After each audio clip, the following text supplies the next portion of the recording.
তোমরা যারা ক্লাস 11 বা একাদশ শ্রেণীর ফার্স্ট সেমিস্টারের ছাত্রছাত্রী আছো, এখন তোমাদের ইতিহাস বা হিস্ট্রি সাবজেক্টের ক্লাস আছে।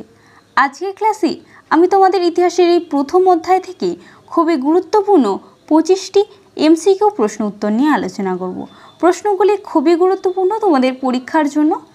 এই গুরুত্বপূর্ণ প্রশ্ন উত্তরগুলি তোমরা দেখে নাও। তবে তার আগে একটি কথা, তোমরা কিন্তু সবাই জানো যে ফার্স্ট সেমিস্টারের পরীক্ষা শুধুমাত্র এমসিকিউ প্যাটার্নেই হবে, কোনো রকম এলএ বা এসিকিউ থাকবে না, শুধুমাত্র এমসিকিউ প্যাটার্নে হবে। আমি তোমাদের পড়ার সুবিধার্থে প্রশ্নের পাশে উত্তরটা দিয়েছি। তোমাদের যদি পড়তে বা বুঝতে কোনো অসুবিধা হয় অবশ্যই কমেন্টে জানাতে পারো। পরবর্তী ক্লাসগুলি আমি অবশ্যই এমসিকিউ প্যাটার্নে দেওয়ার চেষ্টা করব। আজকের যে গুরুত্বপূর্ণ 25টি প্রশ্ন আছে, এই এমসিকিউ প্রশ্নগুলো দেখে নাও। এই প্রশ্নগুলো কিন্তু আমি আবারও বলছি শুধুমাত্র এমসিকিউ প্রশ্নই আসবে, কোনো রকম এসিকিউ বা এলএ থাকবে না। তো আজকের ক্লাসে প্রথম প্রশ্ন বা 1 নম্বর প্রশ্ন কি আছে দেখে নাও। আজকের ক্লাসে প্রথম প্রশ্ন আছে, ইতিহাস শব্দটির অর্থ হলো মানব সভ্যতার বিবর্তনের কাহিনী। এরপর 2 নম্বর প্রশ্ন, প্রথম ইতিহাসের সংজ্ঞা নিরূপণের চেষ্টা করেছিলেন গ্রিকরা। এরপর 3 নম্বর প্রশ্ন, ইংরেজি হিস্ট্রি শব্দটি এসেছে ল্যাটিন শব্দ হিস্টোর থেকে।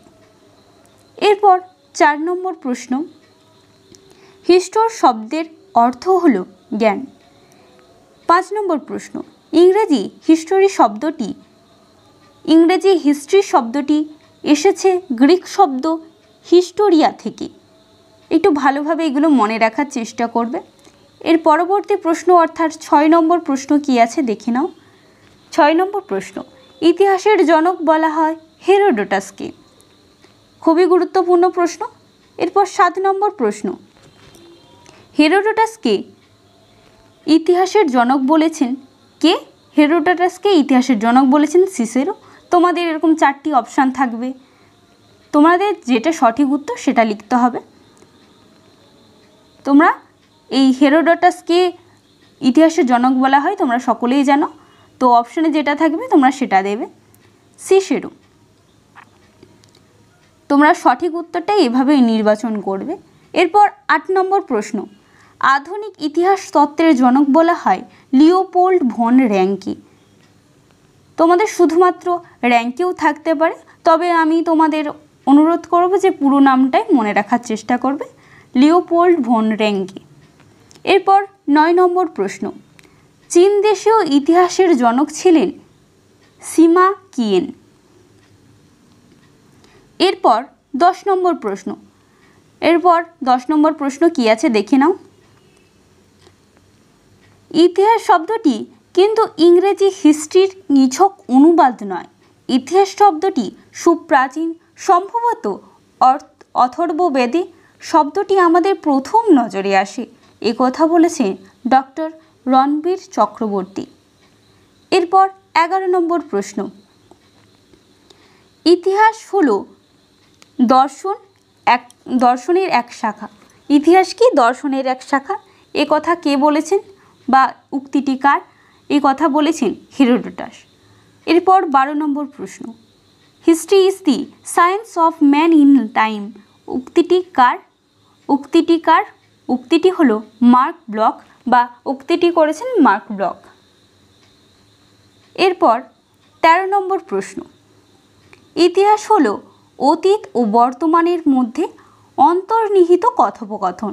একথা বলেছেন এইচ কার। এর পরবর্তী প্রশ্ন, ইতিহাস হলো এমন এক বিষয় যা মানুষকে জ্ঞানী করে তোলে। উক্তিটি কে করেছেন? উক্তিটি ফ্রান্সিস বেকন বা উক্তিটি হলো ফ্রান্সিস বেকনের। এর পরবর্তী প্রশ্ন 15 নম্বর প্রশ্ন দেখে নাও। ইতিহাস হলো বিজ্ঞান, কমও নয় বেশিও নয়। উক্তিটি করেছেন জে.বি. বিউরি। তোমাদের অপশানে শুধু বিউরিও থাকতে পারে বা পুরো নামটাও থাকতে পারে। অপশানে যেটা থাকবে সেই অনুযায়ী তোমরা সঠিক উত্তরটি নির্বাচন করবে। এরপর 16 নম্বর প্রশ্ন, ইতিহাস মানব মুক্তির ক্রমবিকাশের কাহিনী। একথা বলেছেন ডক্টর অ্যাক্টন, কথাটি বলেছেন Lord Acton, sorry Lord Acton হবে। এরপর 17 নম্বর প্রশ্ন, আমি ঐতিহাসিক, ইতিহাসে জীবনের সন্ধান করি, জীবনকে ভালোবাসি, উক্তিটি করেছেন হেনরি পিডেন। এরপর 18 নম্বর প্রশ্ন, মানব সমাজের সার্বিক ঘটনাবলী হলো ইতিহাস, কথা বলেছেন আর্নল্ড টয়েনবি। তোমাদের অপশনে শুধু টয়েনবিও থাকতে পারে, আবার আর্নল্ড টয়েনবি এই পুরো নামটাও থাকতে পারে। আমি আবারও বলছি, তোমরা পুরো নামটাই মনে রাখার চেষ্টা করবে, তোমাদের অপশানে যেটা থাকবে তোমরা সেই অনুযায়ী তোমরা উত্তর লিখবে। এরপর 19 নম্বর প্রশ্ন,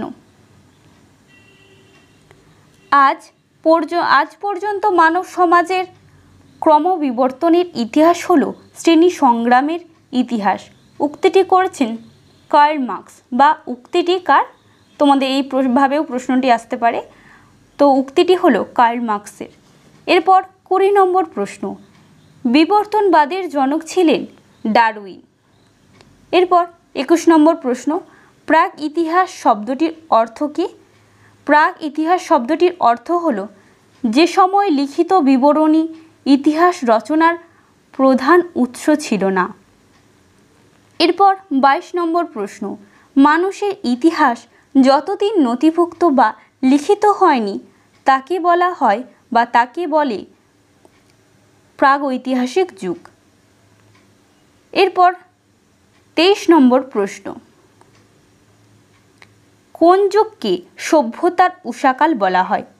প্রাগৈতিহাসিক যুগকে সভ্যতার উষাকাল বলা হয়। এরপর 24 নম্বর প্রশ্ন, প্রাগৈতিহাসিক যুগের ইতিহাসের প্রধান উপাদান হলো জীবাশ্ম।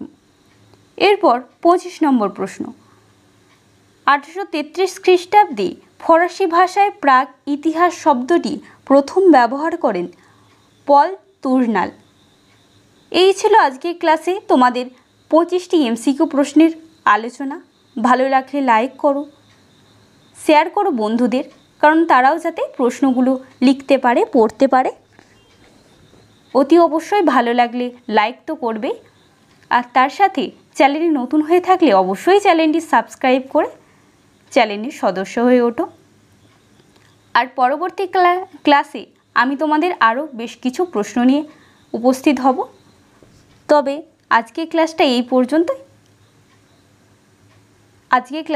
পর্যন্তই। পরবর্তী ক্লাসে আমি আরও নতুন কিছু তথ্য নিয়ে উপস্থিত হব।